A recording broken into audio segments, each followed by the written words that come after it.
À l'heure de la réforme territoriale, heureusement, tout n'est pas remis en cause. Par exemple, l'accueil d'étudiants étrangers en Limousin. L'association AFS leur trouve une famille d'accueil. Partons à la rencontre de Minrou, une jeune chinoise de 16 ans qui a découvert aujourd'hui son nouveau lycée à Brive. Gaël Fauquemberg, Jean-Christophe Nicolas.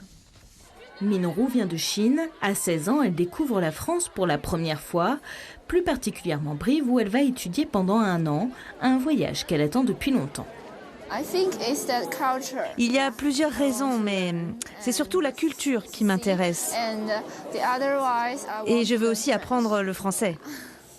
Encore peu familière avec la langue de Molière, Minrou tente de trouver sa place dans sa nouvelle classe. Vous avez les mathématiques, la physique, la chimie, la biologie. Et si la jeune fille n'est pas encore très à l'aise en cours, dans sa famille d'accueil, elle l'est beaucoup plus. Demain, tu vas retourner dans ta classe. Oui. Il faut que toi, tu essaies de parler avec eux. Christine fait partie de l'association ASF qui organise ces échanges à travers le monde.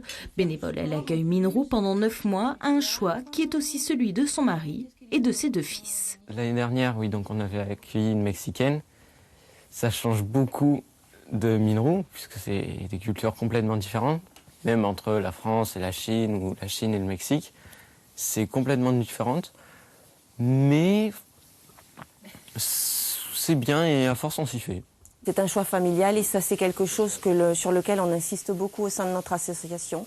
À partir du moment où dans la famille, un membre ne souhaite pas participer à cet engagement et à ça, on ne place pas de jeunes.